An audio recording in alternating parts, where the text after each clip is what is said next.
The moment we were born, we were mesmerized with stories. Stories of mighty kings and queens, adventurers, sailors, astronauts exploring the unknowns of the universe. And in each of these stories, we learn lessons. We learn lessons about the importance of right versus wrong, good versus evil, success versus failure. And we also learn the importance and the aspiration, the amazing nature, what it comes with making great discoveries in our lives as well. And when you think about it, with 100 billion planets in our galaxy, 95% of the ocean unexplored, and technology constantly proving every day to open unlimited boundaries for what we can innovate in our future, it's really quite extraordinary to wonder what is it that each of us will achieve in our lives that will add value to making an impact to our planet and to our world. For some, it might be discovering the next multi-million-dollar app. For others, maybe it's becoming the first man or woman on Mars, after Matt Damon, of course. But as I grew older and I listened to these stories and I think and I would see them all merging together, I'd start to begin to wonder, well, what about my story? What about our story? What is it that's going to make us successful? What is our purpose in life? As I began to think about these questions, I realized how important they were, because when we were younger, we didn't really ask ourselves these types of questions. Right? It wasn't really that significant. You're in middle school, high school. It's not something you're thinking about. You think about, okay, I'm going to become some type of job. I'm going to become an astronaut, a police officer. I'm going to become a firefighter. But then as you get older, you start constantly getting asked these questions. Tell me about yourself. What do you want to do with your life? What type of man or woman do you want to become? And we don't think about these things as we grew up. And so that really perplexed me. That astonished me. And so the reason I asked and I wonder why this is because I realized we as human beings from a young nature, we don't plan far ahead in the future. We don't plan. Edward Jones conducted a study that said that we spend more time planning for our next vacation than we do planning for retirement. In fact, Zig Ziglar found that we spend more time planning for our next vacation than our entire life.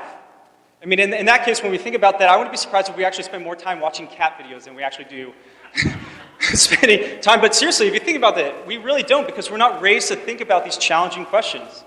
We're not raised to learn the skill sets that are necessary for setting short-term and long-term goals, because we're focused on our academics. We're focused on figuring out maybe at a young age who we are, but not thinking about the long-term and the long run. So the question is, whose responsibility is this? Is it education? Well, education's responsibility is to teach us the basic principles of math, of sciences, of English, of how to work in teams and interact. So the next question is it our parents? Well, our parents' responsibility is to teach us how to grow, to love us, to nurture us, to support us in becoming our own man or woman someday, so that we can, in return, give that back to our children. So who does it really come down to? Whose responsibility is it? Well, it's ours. It's yours. It's mine. It's our responsibility to take into account asking these hard questions of what is my story? When I look 20 years from now, 30 years from now, 40 years from now, what type of man or woman am I? And what am I going to say about my own characteristics of who I am? And so I want to step back for a second. I want to ask you, I want to challenge you. I want you to take a moment to think back to when you were a kid. I want you to envision the house you grew up in. I want you to envision what you ate, what you played with, the toys you played with, the people that you played with. And I want you to ask yourself, I want you to remember, I want you to tell me, what did you want to be when you grew up? Was it an astronaut, a police officer, a firefighter, a dancer, an artist? Well, if you're like me, you want to be a doctor more than anything in the world. Ever since I was a little kid, I wanted nothing more than to be a doctor. I wanted to save lives, I wanted to help people. I wanted to change people's lives. I wanted people to know that when they came to my hospital, they were going to go home alive that next day. And I did everything that society asked me to do. I got top grades in high school. I went to UCLA. I went to USC. I got a master's in medicine. I took the MCAT. I applied to medical school. But it wasn't until I went to medical school, it wasn't until I applied to medical school that I made the single most important discovery I've ever made in my entire life. And it was just one question. It was one question on the medical school application that I'd never really seriously considered, and that was this. Why do you want to go to medical school? It seems crazy, right? Like as you're growing up, you actually are asked this often, so you want to go, why do you want to go? But I would just say, I want to save lives. I want to help people. I want to do all the things that I just share with you. But deep down, really, like in my human heart, who I am as an individual, why did I actually want to go to med school? Because those things, saving lives and all that, that's what everybody else was writing about in their application. That's absolutely what everybody else was writing. It wasn't what made me unique as a human being. It wasn't made me unique as an individual that would guarantee that I would be successful someday. And so I had to take a step back. I had to reflect for a moment and decide, is this really who I was and what I was meant to do? Because if I can't answer this question, if I can't answer this question applied to medical school, how can I be assured that the med school should choose me as well? And so I stepped back and I took a moment to reflect on the hard questions of who am I? What am I great at? What type of man or woman do I want to become later in life? And it's kind of crazy because at that age, you don't really think about these things growing up, right? Like in high school, middle school. Like the last thing I was thinking about was these types of questions because I was worried, what type of grades am I going to get? You know, what time am I going to get done with class so I can go surf or so I can go play volleyball down at the beach? I just didn't care about these things. It wasn't important at the time. But then time passes and it gets older and older. And I like to believe that we were really young in high school, sure, but we're also really mature and we're growing. And I wish I'd asked myself these questions. The other reason I think about it is because while all my other friends were getting Audis and BMWs, I was driving around a creeper van that my parents gave me. And it's like driving a washing machine around campus. You know, you're always wondering what people think. If I have to, you know, I'm going to pick up a girl for a first date, what are her parents going to think when I drive up? Those are the things I worried about in high school because you don't think about these big life purpose questions at all. But I know I'm not alone at all. I know I'm not alone because Penn State did a study that found that 80% of their incoming freshmen for college had no idea what major they wanted to do or were uncertain about what type of career they had. In fact, 50% of them ended up realizing that when they did pick a major, they ended up changing major at least one or two more times. You know, to me, that says that we actually don't know when we're going to college what we really want to do with our lives. And I understand that because college is meant to be an exploratory period. College is meant to be that experience where you go to college. It's kind of like that old common tradition where you ship your kid off into the woods to go hunt the bear and they come back and become a man or a woman, right? It's that idea that you go to learn to discover yourself. But the challenge is now is that it's harder to get into college. It's more expensive. The debt coming out of college is greater, so the pressures of going to college are higher.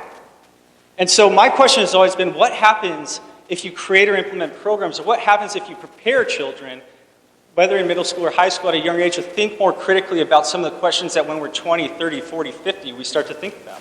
What would happen if someone went to college knowing exactly what they wanted to do, and in return, they studied classes because they knew they wanted to, because it would better them and make them more successful?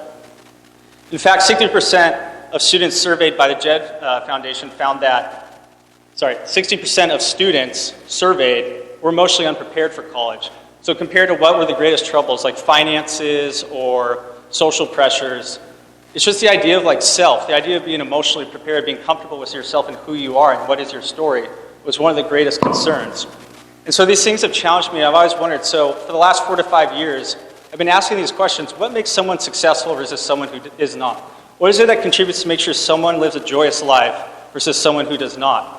And so I've been asking some of the most influential thought leaders, celebrities, and decision makers that you can think of, from mayors of large cities to celebrity X, Y, and Z. These types of questions. One of the most profound responses I got came from Jack and Susie Welch. So Jack Welch is the famed CEO of General Electric. He was also famed by Time Magazine as the manager of the century, so not year, century. And Susie is a famed author, TV personality, and journalist. And I asked him, I said, I want you to go back to when you're 18, you're 20, 25 years old, and if you could give yourself one piece of advice that would make you more successful and ensure that you lived a more joyous life than the one you live today, what would that be? And what they said was so astonishing. They didn't even hesitate. It was like with the flash of an eye, they immediately said this: discover what you're great at, discover what you're passionate about, merge the two together, and you will never work a day in your life.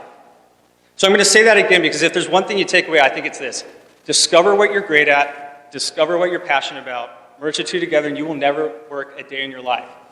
And to be honest, at first when I heard that, I didn't think anything of it. I was actually really upset because it was too fluffy, it was too philosophical, it didn't seem practical to me.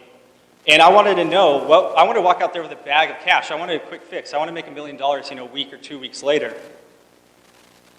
But that's not what you get, because we don't get quick fixes. We want them. But that's when I realized that I had to go through this process. I stepped out of the med school application process. And this is where I'm going to give you 3 kind of what my secrets to self-discovery were after this that led me to where I am today. And the first one is this, is that I had to slow down. I had to step back. And I had to reflect on who I was and what I really wanted to do. What was I great at? What was I passionate about? Because if I did those things, maybe life would be a little bit easier. And what I realized is that we kind of all live in what I call the fish tank. A fish tank is our comfort zone. It's our routine. It's kind of the people we see every day. It's the work we do. It's all the things that we do on a common basis that we get comfortable with. And what happens is you're inside this little fish tank, and you're so confined to it all the time that you don't realize what are the changes that you need to make to grow. How do you step outside of the comfort zone? So the first thing after that you realize is that you've got to kind of tweak your way outside of the fish tank, and probably a much more cleaner and sexier way than I just did there. But you got to step outside of that fish tank, step outside of the comfort zone, because when you do, you might look back at the fish tank and realize, wow, the water in that fish tank is a lot more dirty and polluted than I thought it was. You know, that fish tank's a lot nicer and cleaner over there. Maybe I should try to check that out and see how that would fit for me. And so that's the first thing, is to slow down. And the second one is to explore. What do I mean by explore? I don't mean just picking up a book and reading and going to class, which is great. Trust me, I have had the best education. I would never trade a moment of the education that I've had. So I'm not talking about education right now. What I'm talking about is experiential learning. An example of that would be right now. I imagine there are many of the production team here today, the high school students, who are interested in production. And so you guys get this unique exposure and experience with this program to put this on to learn, is this something hands-on that you really enjoy doing? And it's really neat to see that, because that hands-on experience is what teaches you, is this a skill I like and something I enjoy? And so that leads us to the first kind of subcategory of under explore, is to learn how to be purpose-driven. So what do I mean by purpose-driven? So growing up, I always wanted to be a doctor. That's what we call the what. What I wanted to be was a doctor. Who I want to be is I want to be someone who gave back to society, who's helped save lives, who's solved major problems, who's compassionate, liked to work in teams. That's the who I wanted to be. That's like on a character level. But why I wanted to be a doctor, I didn't really know. That why, that underlying purpose. And so an example to illustrate that is Megan McConnell. Megan McConnell is a student at UCLA. She's a medical student currently there. And at a young age, her younger sister suffered a severe trauma injury to her head. And if the paramedics and the physicians hadn't seen her in time, she likely would not be here today. And ever since that moment, Megan's always wanted to know, why did this happen? Medically, what was going on?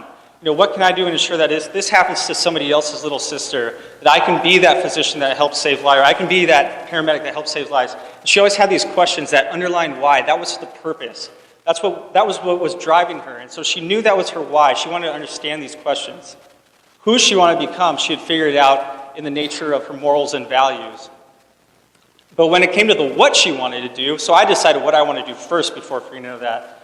When it came to her what, she considered a lot of different career opportunities. Most of them were in medicine, but like PA, medicine, becoming a doctor, etc. And she was able to narrow it down, finally becoming a physician, and has persisted through and is now a medical student at one of the top universities in the country. That's my example of what it means to be purpose-driven.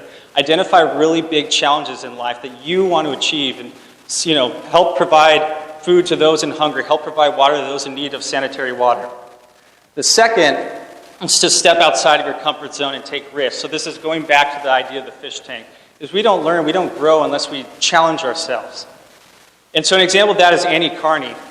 Annie Carney lived in Minnesota, and she was very much responsible at a very early age for taking care of her family when most young girls should not be in that position. And so as a matter of fact of that, as a result, she ended up not really getting to discover her personal self early on in life. It wasn't until later, after she graduated college and started working, and she realized that she needed to figure out who she really was, because she had no idea. She had no idea what she really wanted to do in life at that time. And so she left Minnesota and moved across the country to California, and she started this whole new life. She stepped outside of that comfort zone. She was starting to make new friends and everything. That idea, that extreme nature of stepping outside of your comfort zone, has opened up a world of opportunities now, where she was executive director of a major nonprofit at a really young age of 25. And now she's also a head manager at a major nonprofit, doing something that she's really passionate about and loves. So that's the idea of stepping outside of that comfort zone. That's Annie. And then the three is called doing passion projects. So what's a passion project? Well, a passion project might be an example of this production team here. They're hands-on things that you can do because you're interested in them. Maybe it's you're interested in tech, and you want to learn how to make a computer from scratch. Maybe it's you're interested in becoming a doctor, so you volunteer in a hospital, cleaning bed sheets, interacting with patients, those type of things. Little short projects that help give you exposure to a lot of different either career fields, or two, this is outside of careers. This can be the type of person you want to be, morals, volunteering in the community, whatever it is, to find out what are the things that you enjoy, because we don't learn by doing. Take that back. We learn more by doing than we do by learning. And what do I mean by that? We learn more by doing than we do by learning. It's that context of, I can go read a book and I can understand somebody else's perspective and experience, but until I go do it myself, I don't really learn if I'm great at it or I'm passionate about it, going back to what Jack and Susie Welch said. An example of that is Corey Brandt. Corey Brandt went to UCLA in 2008 and he thought he wanted to study political science. 4 years later, he graduates, he still doesn't really know what he wants to do. So he decides, okay, I'm going to go work on the presidential campaign because I think that's something I'm interested in. 4 years later at college. So he goes and he works on the presidential campaign in 2012, and he is responsible for 90 days working 8 a.m. to 11 p.m. for organizing the community and getting them to vote, to getting them to get excited and go to the office polls and vote. And from that experience, he learned he loves working in teams. Before that, he was always an individual. He loves working in teams. He loves organizing a community, and he now knows for certain that he's going to pursue a career in politics, either as a congressman or even as far as you could possibly go, which is his goal right now. So that was 1, slow down, and 2 is explore. 3 is just commit. Once you've gone through this period, and it takes a long time, this doesn't happen overnight. This takes 1 year, 2 years, 4 years, 5 years to have this exploratory experience. Then what you got to do is you got to commit to some type of identity that you want to do, because if you don't, we get trapped in what's called the Peter Pan principle. The Peter Pan principle says exactly what it is, that if you don't commit to a certain identity, you stay young forever. You're constantly searching, constantly learning, trapped on your island. It's a little wild, very philosophical, yes, very kind of touchy-feely, but it's true. It happens to a lot of people. That's why a lot of people change careers 4, 5, 6 times. And so I challenge you, it takes a certain type of person to go through the experiences that I have. But I'm excited because many years later now, I know, because I stepped back from that medical school application process and I went towards what am I great at? Well, I know I'm great at the fields of creativity and innovation. I know I'm great at solving problems. I know I'm great at getting in front of people, and I enjoy speaking too. I don't know whether I'm necessarily great at that, but I enjoy that. It's something I'm passionate about. I'm passionate about other things too, innovating the future in healthcare. That's something I'm very passionate about. I'm passionate about being involved in teams. So I've learned a lot, and it's been a hard process. It's not easy, but once you go through this process and you look back 2, 3 years later, it really takes off quite a bit of a relief off your shoulders. So that's what I'd like to leave you with today. It's been an honor to be able to have this experience, this opportunity to be able to share it. And so as I look back on what is my purpose, what do I want to do in life, I challenge you to ask you, what is your story? Thank you.